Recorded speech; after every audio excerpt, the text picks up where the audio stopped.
사사건건은 광복 80주년을 꼭 하루 앞두고 특별한 이야기를 해보려 합니다. 1945년 우리나라가 일본으로부터 해방된 것을 기념하고 또 대한민국 정부 수립을 축하하는 날이 광복절이죠. 하지만 여전히 아직 광복을 맞지 못한 이들도 있습니다. 죽어서도 고향에 돌아가지 못한 사람들, 또 이름 없이 사라진 영혼들, 그리고 정신적인 광복과 자유를 꿈꾸는 이들인데요. 그래서 광복은 끝난 역사가 아니라 함께 풀어야 할 현재 과제일지도 모르겠습니다. 특집 사사건건 아직 광복을 맞지 못한 이들, 그들의 목소리를 출연자분들과 함께 전해봅니다. 우선 역사의 현장을 누비면서 대중에게 살아있는 역사 이야기를 전해주시는 선 넘는 한국사의 저자 박광일 역사 작가 모셨습니다. 어서 오십시오. 안녕하세요. 네, 안녕하십니까. 일단 저희 일반 시청자나 대중분들도 의미가 남다르겠지만은 역사학자로서 이 광복 80주년 어떤 의미를 갖나요? 네, 광복 80주년인데 올해가 네. 간지로 치면은 을사년이 됩니다. 네. 1905년 우리가 국권을 빼앗겼던 시기가 바로 을사늑약이니까 그것과 연결해서 볼 수 있기도 하고요. 또 한편으로 다시 일본과 국교를 수립했던 1965년이 또 을사년이기도 합니다. 네네. 그렇기 때문에 어떤 역사의 매듭을 묶였다가 다시 풀어내는 그런 어떤 작업을 할 수 있는 시기가 바로 올해가 되지 않을까라는 생각이 들고요. 네. 더불어서 광복은 크게 두 가지 의미가 있다라고 보여집니다. 그러니까 고려 조선으로 이어져 왔던 우리의 전통 역사가 36년 동안 끊겼던 것을 네. 다시 이어가기 시작했던 게 1945년의 그렇죠. 시작이라면 네. 그 하나의 의미를 한번 살펴볼 필요가 있을 것 같고요.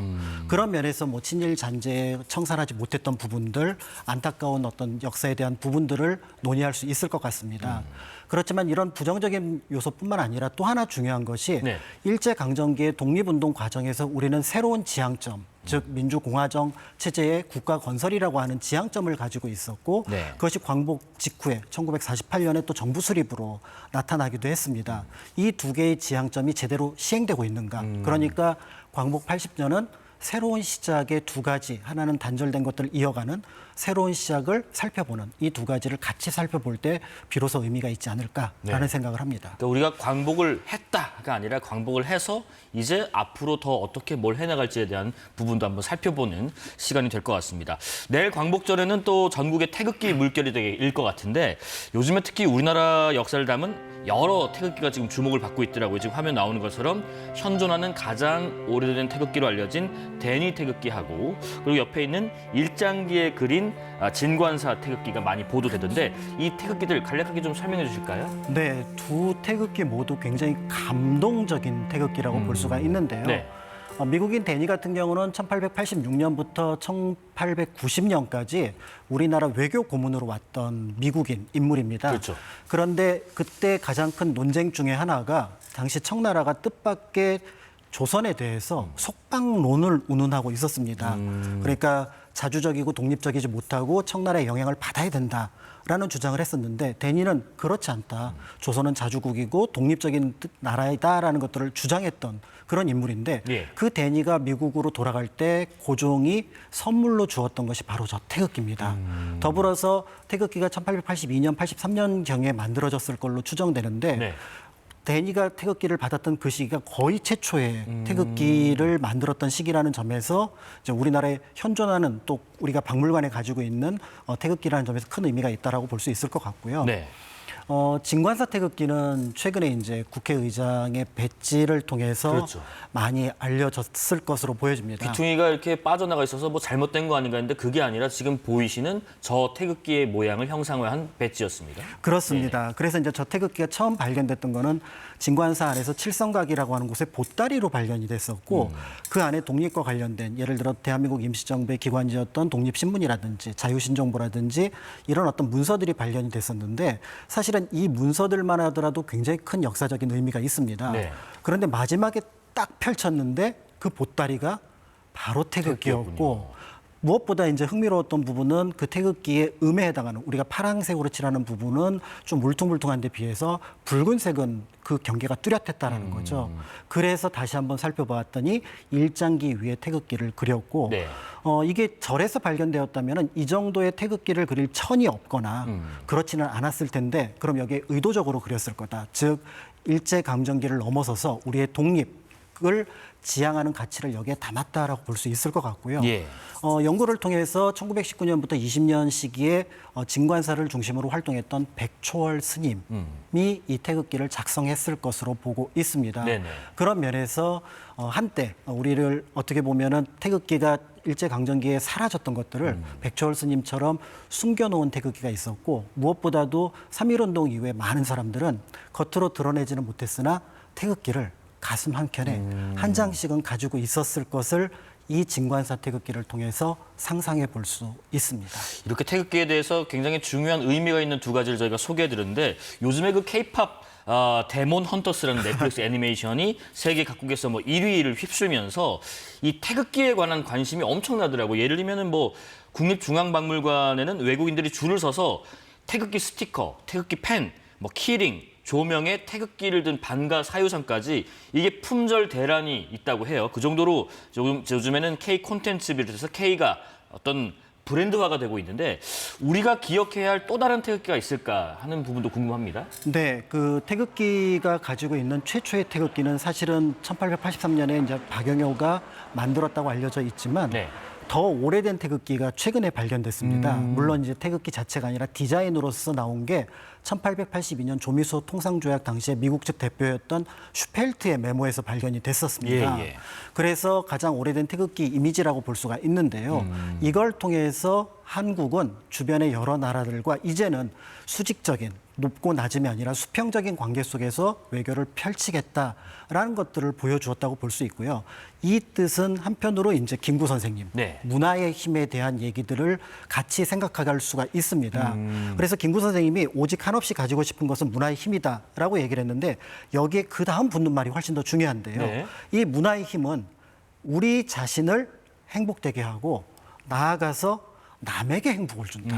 그러니까 우리만 행복하자는 것이 아니라 더불어 행복하다라는 의미인데, 태극기가 지향하는 가치가 각각의 국기가 가지는 조금 이미지들이 있는데, 그렇습니다. 그런데 태극기는 평화, 공존, 뭐 이런 것들과 더불어서 이제 문화까지 덧붙여진다면 그 태극기를 단순하게 한국의 내셔널 플래그, 국기가 아니라 다른 나라에서 저건 하나의 문화상품처럼, 그리고 평화의 어떤 상징처럼 서로 나누어 가질 수 있지 않을까. 그렇게 만들어가는 것이 또 우리의 어떤 의무가 되지 않을까라는 생각을 해봅니다. 예. 그런데 이제 광복 80주년을 앞두고 광복회에서 실시한 여론조사가 있는데 잠깐 좀 볼게요. 지금 국민 10명 중에 7명이 여전히 친일 잔재가 청산되지 않았다라고 생각하는 것으로 조사가 됐습니다. 오늘 주제도 그래서 아직 광복을 맞지 못한 이들로 잡아봤는데, 이런 결과에 대해서는 어떤 생각을 갖고 계신가요?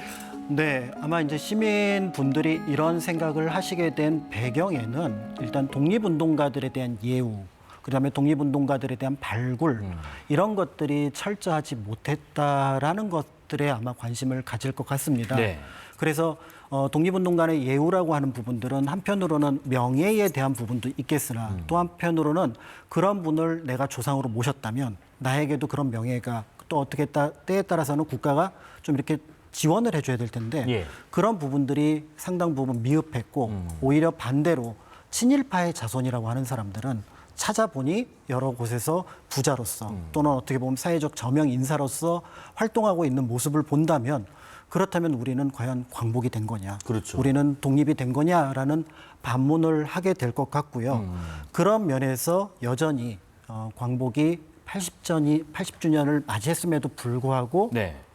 아쉽다, 부족하다라는 평가를 하지 않았을까, 그렇게 보고 있습니다. 그래서 저희가 뭐 오늘 다 살펴볼 수는 없습니다만은 몇 가지 사안들을 좀 촘촘히 짚어볼까 하는데, 그래도 그동안 일제강점기의 어떤 잔재를 좀 뿌리 뽑기 위해서 많은 노력들을 해왔고, 그럼에도 불구하고 지금까지 진행된 청산 작업 중에서 잘된 점, 가장 잘된 점, 그리고 반대로 가장 미흡한 점, 이런 부분은 어떤 부분일까? 하나씩만 찍어주실까요? 네, 가장 잘된 부분이라고 한다면 역시 한글, 한국어를 되찾은 것이라고 볼 수 있을 것 같습니다. 네네.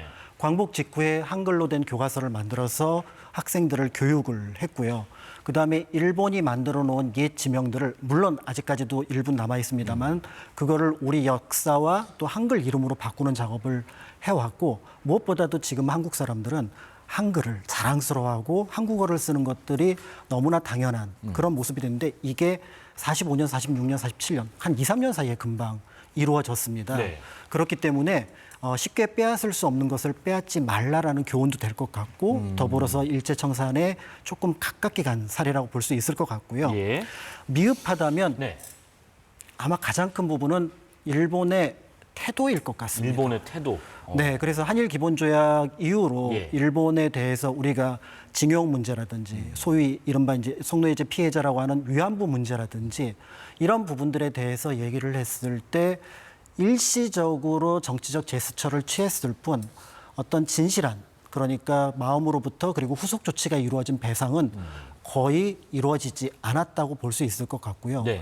이거를 대하는 한국 정부의 태도 역시 미흡하지 않았나. 그걸 끌어내기 위해서는 일관되게 또 때에 따라서는 정부의 힘만으로 부족하면은 사실은 시민 국민의 힘이 거기를 뒷받침할 수가 있거든요. 그렇죠. 그럼 이런 것들을 한데 모아서 그리고 이거를 강압적으로 하기보다는 기술적이고 그다음에 국제적인 어떤 이제 원조를 통해서 분위기를 만들어내는 작업들을 해서 그런 부분들을 만들어내야 되는데 그 부분이 아쉽고 그렇기 때문에 지금도 거기에 대해서 많은 분들이 어려움을 겪고 또 때에 따라서는 분통을 터뜨리고 있지 않을까라고 생각을 합니다. 지금 말씀드리면서 좀 생각나는 부분이요. 이런 게 있습니다. 우리가 흔히 말해서 반일 감정이라는 부분하고 또 그런 것들이 좀 시대에 뒤떨어진다는 지적이 자주 충돌하는 것 같은데 예를 들면 최근에 있었던 일 중에 동두천에서 일본 전통거리를 테마로 한 드라마 세트장에서 일본 전통 여름 축제를 광복절 기간을 포함해서 개최한다고 해서 지금 나오는 것처럼 논란이 됐었는데 네. 이게 그런 얘기가 있어요. 국민 정서를 거스르는 역사 인식이 부족한 행위라는 지적만큼이나 또 그게 뭐 어때서라는 반응도 있는데 이런 인식, 가치 충돌 이런 부분에서 어떻게 생각하세요? 네, 분명히 이제 기성세대가 볼 때 그리고 또 그게 8월 15일 광복절이 끼어 있다라는 점에서 볼 때는 충분히 논란의 여지가 될 수 있습니다. 네.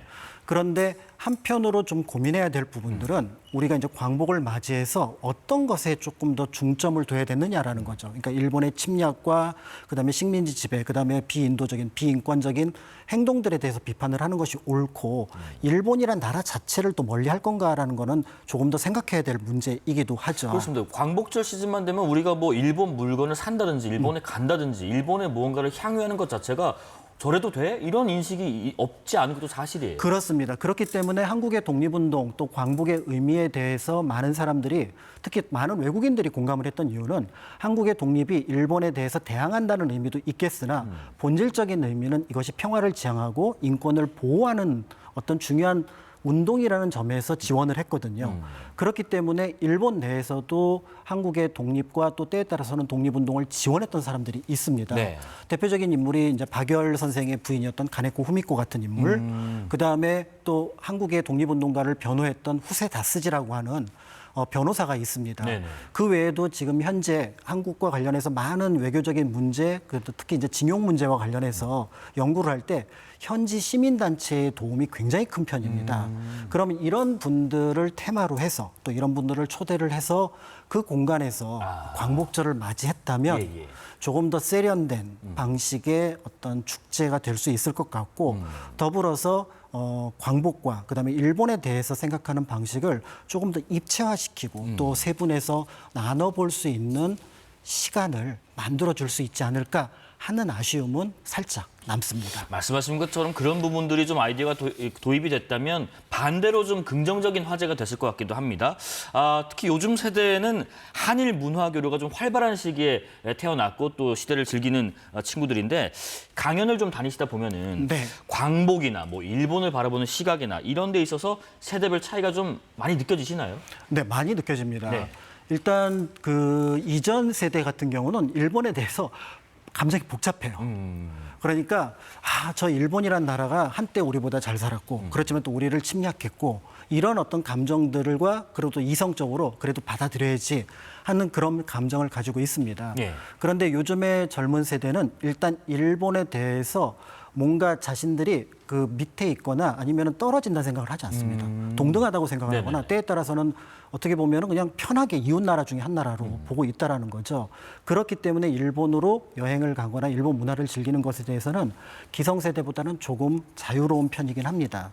그런데 한편으로는 이들 젊은 세대가 우리나라의 독립운동에 대해서 굉장히 자랑스러워한다는 점입니다. 안중근 의사, 김구 선생의 어떤 활동과 그 역사를 굉장히 자랑하고 있어요. 예, 예. 그러니까 그 얘기는 뭐냐면 일본이라는 나라와 일본의 침략을 구분해서 보는 것. 이 세대에게는 조금은 익숙한 것 같습니다. 네네. 그렇지만 이제 오히려 기성세대가 그거를 혼재해서 보다 보니까 일본 또는 일본과 연결된 것들을 독립운동과 바로 연결해서 보는 때에 따라서는 좀 분리해서 봤으면 좋겠다라고 하는 부분들이 있는데 이제 그런 것들을 오히려 이제 비판적인 시선을 만들어내고 있다라고 볼 수 있을 것 같고요. 그렇기 때문에 우리가 지향해야 될 가치는 부정적인 요소를 줄이는 것도 있지만 긍정적인 요소, 한국 청년들이 한국을 자랑스럽게 생각하고 또 한국의 독립운동을 자랑스럽게 생각한다면 그 부분을 조금씩 얘기를 더 해주고 그리고 몰라서 나타나는 문제점들은 있을 수 있거든요. 예. 그런 부분들은 뭐 이제 학교에서라든지 이제 어떤 매체에서 이런 것들 하나씩 좀 정리해 나가면 그리고 이제 한국의 독립운동이 지향했던 가치가 기본적으로 인권 지향적이고 평화 공존의 의미를 품고 있다면 이제 그 가치를 통해서 조금 더 세련되게 행동할 수 있도록 도와줄 수 있지 않을까 이런 생각을 합니다. 한 가지만 더 여쭤보고 다음 테마로 좀 넘어가 볼게요. 지금 광복절 뭐 역사 문제 하면은 빼놓을 수 없는 이슈가 독도 문제긴 한데 사실 이 문제를 스스로 꺼내는 것 자체가 굳이 분쟁 지역이라는 것을 인정하는 행위인가라는 고민도 들긴 해요. 하지만 그럼에도 불구하고 독도 수호라는 것의 어떤 가치적인 측면에서 우리가 어떤 노력을 해나가는 것이 좋을까 싶은 고민도 듭니다. 네, 많이 알고 있으면 그 나라 역사가 되고요. 많이 활용을 하면 그 나라의 영역이 됩니다. 그러니까 독도라는 것들에 대해서 당연히 분쟁 지역이 아니고 네. 우리의 영토이기 때문에 그거는 그렇게 인식을 하면 될 것 같고요. 그래서 남의 시선을 의식하지 않고 독도가 가지고 있는 천연 기념물로서의 또는 우리 국토에서의 또는 역사적인 의미를 그냥 알아가면 될 것 같다는 생각이 들고 다만 이제 독도 문제가 중요한 이슈가 되는 것 중에 하나가 바로 뭐냐면 우리 국토를 빼앗겼을 때 제일 먼저 빼앗긴 게 바로 독도였기 때문에 네네. 그렇기 때문에 그 독도 역사의 한 부분이 한편으로는 국권 수호, 그다음에 우리의 자주 독립과 깊은 연관이 있다라는 거를 자연스럽게 알게 되는 것. 이거는 뭐 어떤 나라에서나 꼭 필요한 어떤 지식이고 교육이 될 수 있기 때문에 예, 예. 그런 방식으로 풀어나가면 좋지 않을까 생각합니다.